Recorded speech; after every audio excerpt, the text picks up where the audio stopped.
पहले आपको रक्षाबंधन से पहले उस उपहार के बारे में भी बता देते हैं जो योगी सरकार ने यूपी की आधी आबादी को दिया है। रिपोर्ट देख लेते हैं।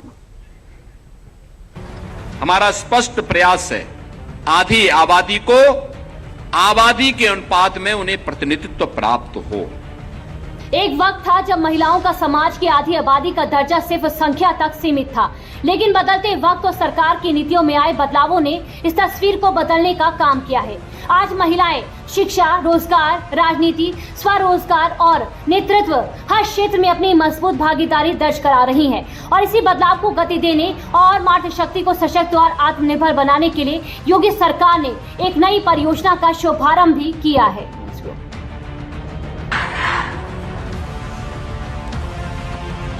रक्षाबंधन के ठीक पूर्व लोकमाता अहिल्याबाई होलकर के नाम पर संचालित होने वाली बस सेवा, जिसमें 27, 28 और 29 इन 3 तिथियों पर हर बेटी, हर बहन, हर माता को फ्री में बस सेवा की सुविधा प्राप्त होगी एक सहयात्री के साथ। और 29 के बाद 60 वर्ष की कोई भी महिला जो उत्तर प्रदेश की वासी हो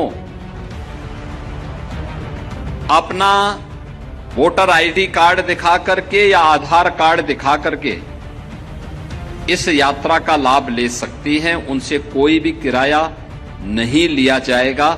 ये 2 प्रकार की सेवाएं आज एक साथ प्रारंभ हो रही हैं। यूपी एसआरटीसी के मार्च साल 2022 से मार्च 2023 की सर्वे की माने तो यूपी में रोजाना बड़ी संख्या में बुजुर्ग महिलाएं बस यात्रा करती हैं, जिनके लिए ये परियोजना बेहद लाभदायक साबित होगी। उम्र के इस पड़ाव पर जब स्वास्थ्य और सामाजिक सुरक्षा से जुड़ी जरूरतें बढ़ जाती हैं, तो ऐसे में ये योजना बुजुर्ग महिलाओं के लिए सहारे की एक अहम कड़ी साबित हो सकती है। मंगलवार को सीएम योगी की अगुवाई में हुई कैबिनेट की बैठक में लोक माता अहिल्याबाई मातृशक्ति योजना को मंजूरी मिली थी। खासकर बुजुर्ग महिलाओं को ध्यान में रखते हुए लाई गई इस योजना से जुड़ी कुछ खास बातों पर भी नजर डाल लेते हैं। यूपी सरकार लोक माता अहिल्याबाई मातृशक्ति योजना पर हर महीने 22 करोड़ से ज्यादा का खर्च करेगी।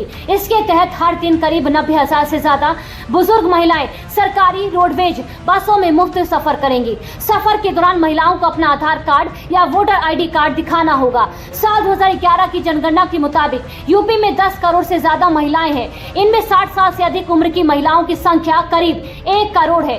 यूपी एसआरटीसी के मार्च साल 2022 से मार्च 2023 की सर्वे के मुताबिक रोज करीब 18 से 20 लाख यात्री रोडवेज बसों से सफर करते हैं। इनमें 33% यानी करीब 5 लाख से ज्यादा जो महिलाएं हैं वे शामिल हैं। पहले बेटी की सुरक्षा किस्मत पर निर्भर थी, आज वह सिस्टम, डेटा और टेक्नोलॉजी पर निर्भर है। हमारा लक्ष्य सिर्फ केवल यह नहीं है कि बेटी घर पहुंचने के बाद सुरक्षित रहे, बल्कि हमारा लक्ष्य है बेटी घर से निकले, कार्य करे, कारोबार करे और रात में भी अपने अधिकार के साथ सुरक्षित घर लौट सके। ये सरकार गारंटी दे रही है। हमने महिला को जीवन के अलग अलग पड़ावों को भी पॉलिसी सपोर्ट से जोड़ा है। आज हम लोग बेटी के जन्म लेते ही मुख्यमंत्री कन्या सुमंगला योजना के साथ उस परिवार को जोड़ते हैं। जन्म लेने से लेकर स्नातक तक की पढ़ाई की सुविधा का एक प्लेटफॉर्म बना है। सामूहिक विवाह योजना ने पिता की चिंताओं को दूर किया है। आज सरकार सामूहिक विवाह योजना में 1 लाख रुपए की सहायता बेटी की शादी के लिए उपलब्ध करवा रही है। निराश्रित महिला पेंशन और वृद्धावस्था पेंशन, दिव्यांगजन पेंशन में 1 करोड़ 10 लाख परिवारों को सालाना 12,000 रुपए की सहायता सरकार उपलब्ध करवा रही है।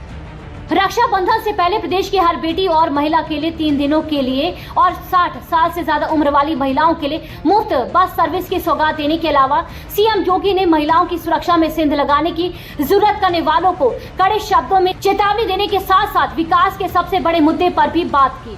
आधी आबादी को न सुरक्षा थी, न सम्मान था, न स्वावलंबन था, तो हमारी आर्थिक स्थिति बदहाल होनी थी।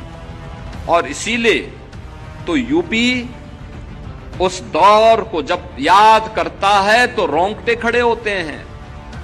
कहीं दंगे, कहीं कर्फ्यू, कहीं असुरक्षा, कहीं उपद्रव, हर योजना में बेईमानी और भ्रष्टाचार, हर योजना का केंद्र बिंदु बेटी है, आधी आबादी है। हमारा पहला संकल्प था उत्तर प्रदेश की बेटी को भय मुक्त वातावरण देंगे,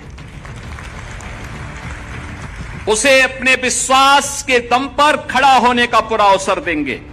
बेटी की सुरक्षा में घर के अंदर हो या घर के बाहर कहीं किसी ने सेंध लगाई तो मान करके चलो कि सेंध लगाने वाले के लिए जेल या जहन्नुम में से कोई एक जगह तय हो जाएगी। लोक माता अहिल्याबाई मातृ शक्ति योजना को लेकर यूपी की राजधानी लखनऊ के इंदिरा गांधी प्रतिष्ठान में आयोजित कार्यक्रम में सीएम योगी ने महिलाओं को योजना के स्मार्ट कार्ड भी बांटने के साथ साथ रक्षाबंधन पर्व से पहले कार्यक्रम मौजूद महिलाओं को एक बैग दिया जिसमें साड़ी और मिठाई थी। सीएम ने महिलाओं के साथ ग्रुप फोटो भी खिंचवाई। फिर बसों को रवाना करने के बाद वह बस में चढ़ गए। उन्होंने सुरक्षा कर्मचारियों को दूर किया और अपने मोबाइल से सेल्फी ली। और इस अवसर पर सीएम योगी ने कार्यक्रम और प्रदेश के सभी बेटियों और महिलाओं से एक बेहद खास अपील की। और मेरी उन सबसे अपील होगी कि रक्षाबंधन का आयोजन, अपने भाई को तो रक्षा सूत्र बांधेंगे ही, लेकिन साथ साथ याद रखना इस सुरक्षा का दायित्व निर्वहन करने वाले सैनिकों को, पूर्व सैनिकों को, पुलिस के जवानों को, उनको भी आपको आवश्यकता पड़ी तो रक्षा सूत्र बांध करके सुरक्षा के इस इकोसिस्टम को और मजबूत प्रदान करने में आप अपना योगदान देंगे। जब नारी आगे बढ़ती है तो सिर्फ एक व्यक्ति विशेष या फिर एक परिवार नहीं बल्कि पूरा समाज आगे बढ़ता है। यही विश्वास हमारी उस विरासत में दिखाई देता है। इसी सोच को आधार बनाकर योगी सरकार लगातार प्रदेश की महिलाओं की हर क्षेत्र में भागीदारी बढ़ाने की दिशा में नई नीतियां और योजनाएं लेकर आ रही है। इसी कड़ी में बुजुर्ग महिलाओं को सम्मान, सुरक्षा और सहारे से जोड़ने के लिए योगी सरकार ने लोकमाता अहिल्याबाई मातृ शक्ति योजना की शुरुआत की।